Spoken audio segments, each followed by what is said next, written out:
I love to see your frustrated face, but it's probably too pitiful, so I'll refrain. I know it's awkward to see you, so why don't you go hide in the bathroom?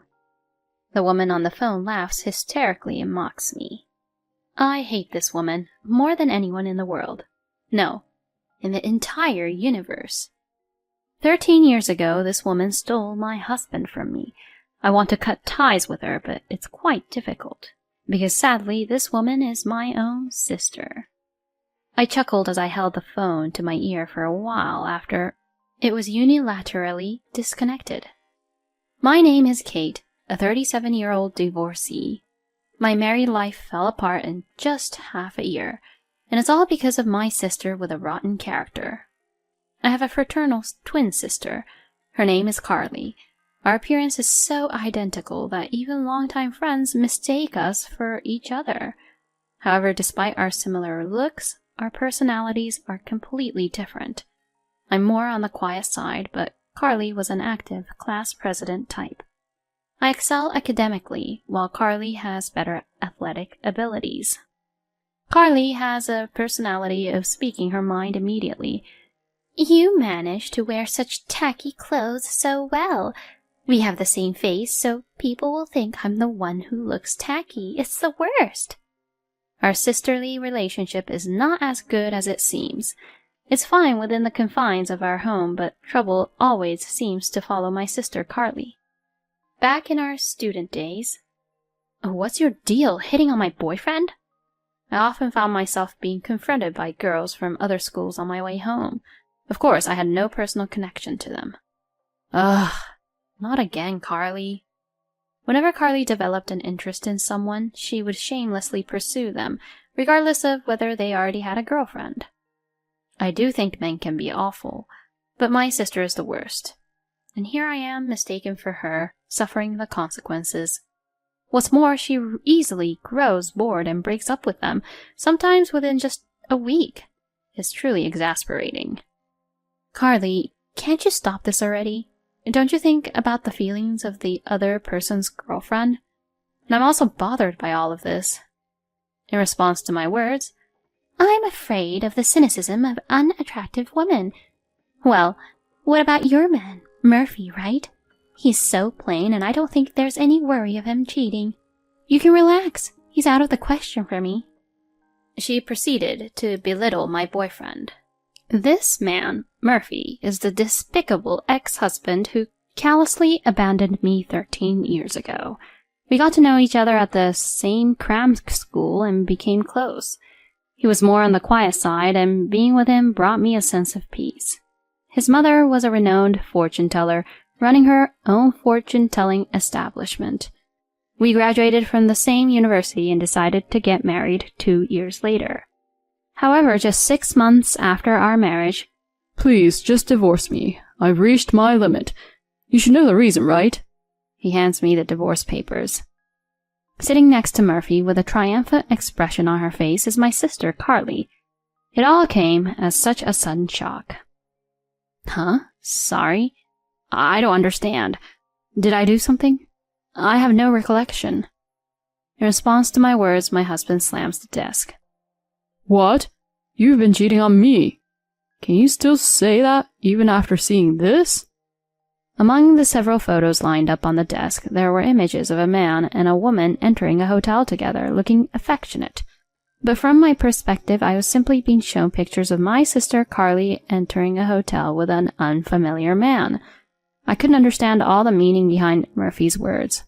The man in the photos is probably just one of Carly's flings. No, this is Carly, it's not me. In that moment, my sister Carly bursts into tears. Kate, stop this. It's painful to deceive Murphy. To my sister's words, Murphy responds, Carly, I'll be fine. You're so kind. Thank you. What are we being shown here? My ex-husband glared at me tightly and began blathering on about a fictional story that never happened.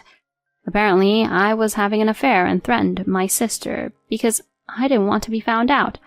According to him, I borrowed clothes from my sister, disguising myself as her, and constantly engaged in hotel affairs with various partners. Such an outrageous woman, he claims. My ex-husband completely believes this absurd tale he heard from my sister. I heard from Carly that you have always had a bad habit of being involved with multiple men. It seems you were even seeing other men while you were with me. In response to my enraged ex-husband, "Hey, are you seriously saying that? Do you believe the stories of my sister, whom you've known for only about 6 months more than me, whom you've spent years with? Are you sane? Are you stupid?" My calm response seemed to displease him, as my ex-husband simply glared at me. "You claimed it was out of the question, but I never imagined you would go after Murphy." Even though you have the same face, your personalities are completely different. Honestly, you lack charm. Carly would listen to my complaints with a smile. She was so endearing. Maybe I made a mistake in choosing you as my marriage partner. He said such things. Carly, who continued to feign crying, had a smile on her face. As Carly became a working adult, her habit of being involved with men didn't change, but her criteria for targeting men has shifted compared to our student days. She prioritized status and money over appearance, and Murphy worked for a major company, and his family was reasonably well off. Perhaps she had her eyes on those factors from the time of our marriage proposal. It turns out that my ex-husband was completely fooled by my sister's poor acting skills. I couldn't believe that my former long-term partner could be so foolish, and I felt my feelings quickly cool down. You two are the worst, you know. Do whatever you want. Just never appear in front of me again. Tears threatened to fall, but I held them back desperately. I signed the divorce papers handed to me on the spot and slammed them back at the two of them. It's my sister who's the only one who has a devious mind. It seems she and Murphy haven't yet become involved romantically. Claiming alimony from him would also be challenging. However, if these two could disappear from my life, I no longer cared about money. Afterward, I returned to my parents' home, but they were furious at my sister's actions and declared their disownment. As for the reaction of the person in question, "Oh, whatever. If you ever need help with money, don't come to me or anything. Bye then." Even our own parents treated her with such disdain. I heard from a friend that my ex-husband and sister got married just 3 months after the divorce. I was so disgusted that I couldn't even cry. I didn't feel anything anymore. For the past 13 years, I haven't seen my sister and her husband, but one day I received a call on my phone from a payphone. Since it was work-related, I answered it. "Hello, Kate." I immediately recognized the voice on the other end of the line. "I don't know what kind of nerve you have to contact me." In response to my words, my sister Carly chuckled softly. "Are you still holding a grudge? You're still as gloomy as ever, Kate. Well, never mind that. I have a favor to ask you."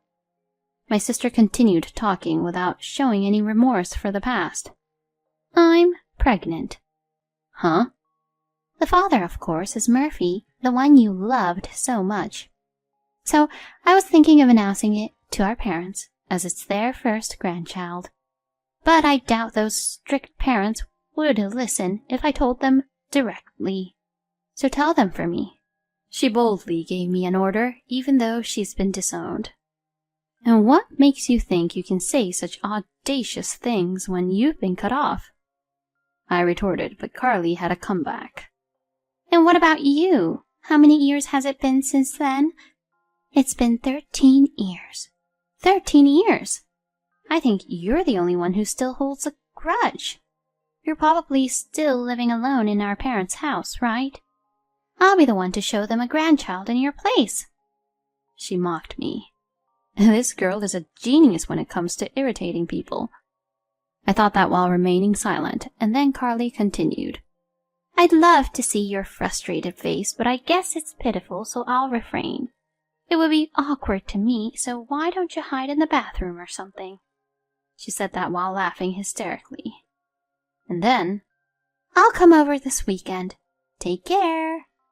With that, my sister unilaterally ended the call. I held the disconnected phone to my ear for a while and chuckled softly.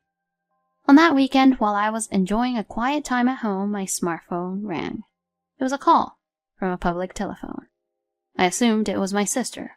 Reluctantly, I answered the call. "Hey, unlock the call blocking already," she yelled. What's wrong with blocking calls from someone I don't want to hear from? Isn't that the purpose of call blocking? Oh, I see. Maybe you don't understand because you're not that bright. I chuckled in contempt. In response to her irritation, I heard a few cracking sounds over the phone. "I went through the trouble of coming here and no one's home? I told you I was coming today." Huh? Were you serious about that? I thought it was a joke. Besides, you unilaterally hung up the phone, so I didn't say anything, but I no longer live there. I could sense anger and slight agitation in my sister's voice as she spoke. It seemed like she was standing in front of our former house, although nobody lived there anymore. Thinking about the disturbance it would cause to the neighbors if she continued to create a scene, I gave her my current address and hung up the phone. After waiting for about an hour, the intercom rang, and when I answered it, Carly and my ex-husband Murphy were standing there with displeased faces. Carly immediately said, "Don't get too cocky. And what are you doing here? Why are you living in such a nice apartment?" She yelled at me with bloodshot eyes. It was understandable that my sister was surprised. This place was relatively new and was in good location. The rent was also decent. It wasn't a super luxurious apartment, but it was a nice property. Ignoring Carly's excitement, I said, "It's annoying and disruptive there, so why don't you come up?" I led them to my apartment, and Carly seemed surprised by the spaciousness.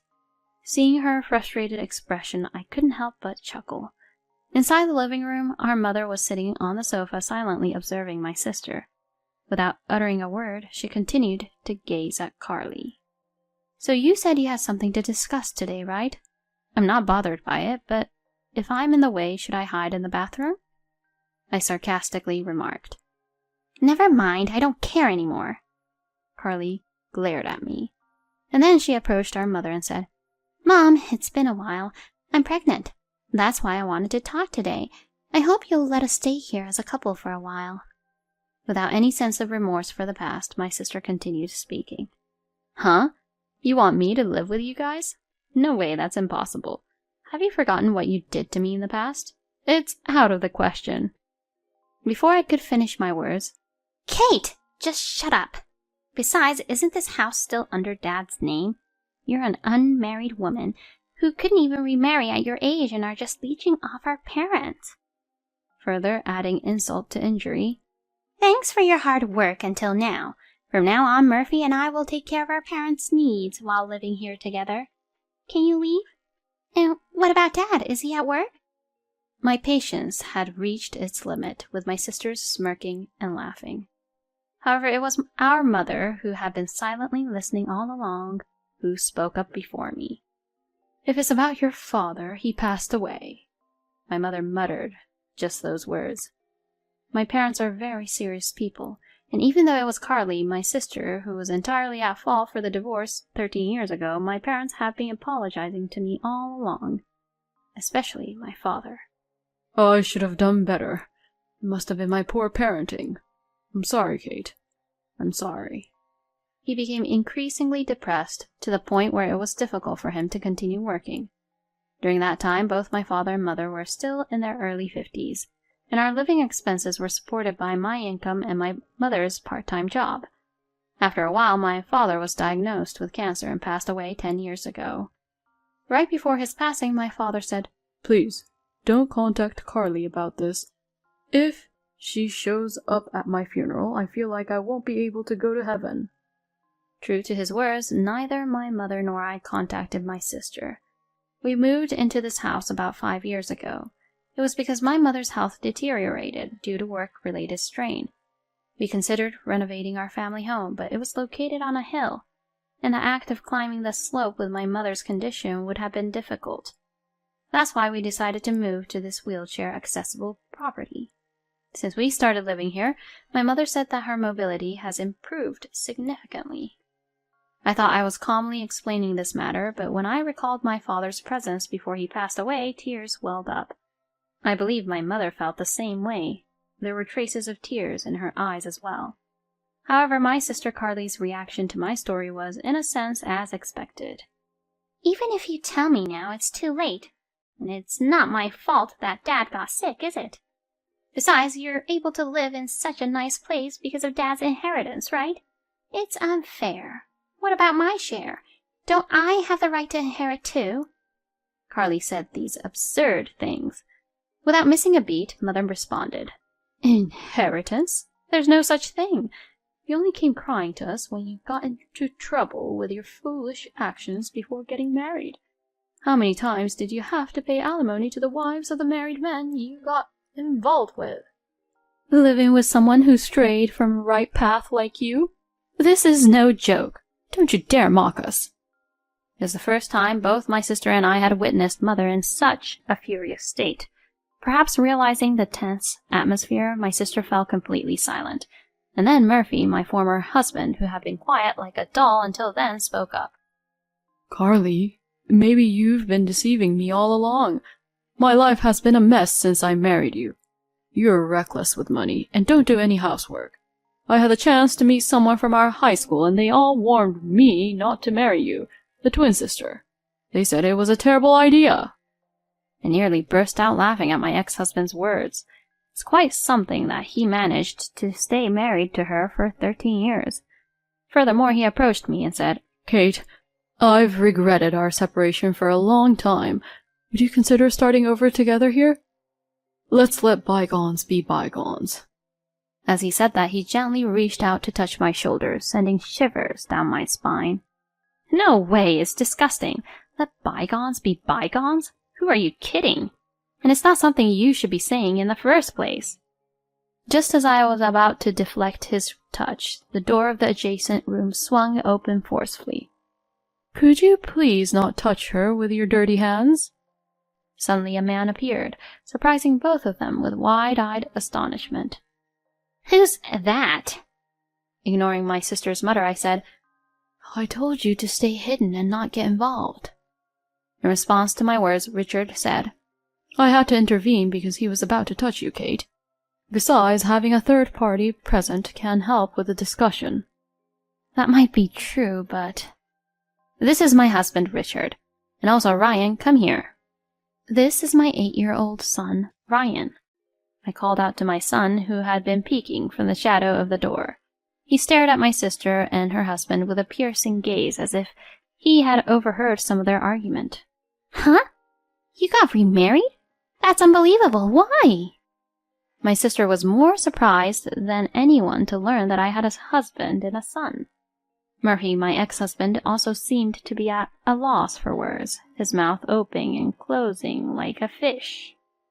Why? How many years do you think have passed since then? It's been 13 years. 13 years! Even though so much time has passed, you two haven't changed a bit. It's astonishing. Oh well, at least you've aged significantly in appearance. My sarcastic words made their faces turn red. I met my current husband, Richard, shortly after my father passed away. We worked together and met a few times a year, but one day he asked me out. I said, I'm a divorcee. When I declined, he asked me again, saying, Does being divorced mean you can't be happy? A year later, we got married, and the following year our son Ryan was born. My husband treated my mother very well, and he never showed any reluctance towards living together. Perhaps it was because his parents, my in-laws, were already living with his brother and sister-in-law. I feel relieved because you're with Richard, she said, showing her support. Richard suggested moving to our current house because he was worried about my mother's mobility. Facing the two standing still, I said, My mother and I have our current life. Please, don't interfere. And Carly, you claimed to be pregnant. How many months along are you? Seeing the flustered reactions of the two, it seemed that the pregnancy was also a lie. Although Murphy and I were only married for half a year, I never got pregnant. That became a reason for my ex-mother-in-law to make snide remarks. And the fact that my sister isn't pregnant means that's how it is, I suppose. It seems that my sister and my ex-mother-in-law, both having a bad nature, got along well. Unable to withstand the harsh stares from our family, the two of them left the house as if fleeing.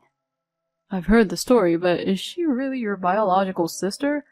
Her face does resemble yours, but her character is something else entirely. Anyway, I guess this settles the matter. Speaking with a smile, my husband said that. I'm not so sure, I replied with a wry smile. That evening something happened. The intercom kept ringing continuously. Looking at the monitor, I sighed. I knew they'd come. When I opened the door, there stood my pale-faced sister and my ex-husband. I need your help. I need money. Please, lend me money. They pleaded desperately. My husband wore a puzzled expression, but my mother and I had a different reaction. During the day, while waiting for my sister's call, my mother received a message from someone. It was from a friend of my late father's who currently lives in my former parents' house, which is now rented out to their family. When they returned home, they had found the garden flower beds trampled and the window glass cracked. The security camera captured the image of a furious woman stomping on the flower beds and hurling stones at the glass. Of course, it is my sister Carly who is furious on the phone with me. When my mother shared my sister's contact information with our friend, he learned that my sister had been the one who had caused his dear friend, my father, years of suffering, and this enraged him. Among the damaged plants, there were reportedly precious flowers that were difficult to follow. It seems he also demanded compensation for the damages. I anticipated their reappearance due to their evident financial difficulties and struggles with housing, but I never imagined they would show up on that particular day. I was impressed by their energy. I can give you the money if you want, but there is a condition. Afterwards, as I watched the two of them dejectedly walking away, I couldn't help but laugh and say, "Serves you right." In my hand, I held the freshly signed agreement. As a condition for taking on this matter on their behalf, I made them sign a pledge to never approach us again. Still, Carly is my blood-related sister. Cutting ties with her completely is difficult. There might come a time when she will try to approach us again using this privilege. At that time, I'm prepared to fight, whether it be in court or anywhere else, using the secretly recorded audio from 13 years ago and this incident. That's how determined I am not to forgive my sister and her husband in the future. I later heard from a friend that my ex-husband quit his job at a major company right after divorcing me and started working as a staff member at the fortune-telling establishment managed by my former mother-in-law. He and my sister seemed to live a luxurious life with a high salary because they were relatives. However, a few months ago, my former mother-in-law suddenly passed away due to illness. My ex-husband took over as the successor, but he had no talent for fortune-telling. The fortune-telling establishment quickly became deserted. In a panic, my sister and her husband. This is a bracelet made with heartfelt intentions by our late mother. It seems they started a business telling lies to the people who had faith in the late mother-in-law. However, their lies were exposed through internal whistleblowing, and now a victims' association has been established. The fortune-telling establishment is being inundated with victims every day as it served as their workplace and residence. With nowhere else to go, my sisters sought refuge in our home. It's absolutely audacious and infuriating. However, considering the police's recent actions, it's only a matter of time before the two of them face legal consequences. After that, we moved again. It was due to my husband Richard's job transfer. Am I really allowed to come along? With an apologetic look, my mother asked. What are you saying? You are a cherished member of our family. Even if you resist, I'll carry you forcefully and take you with us. My husband Richard joked and laughed. Thank you. She shed tears of gratitude. Grandma is crying again. Here, take this tissue. While Ryan, my son, chuckled and expressed concern over my mother's easily moved nature, I watched the scene of my family with a sense of gratitude for the happiness I currently had.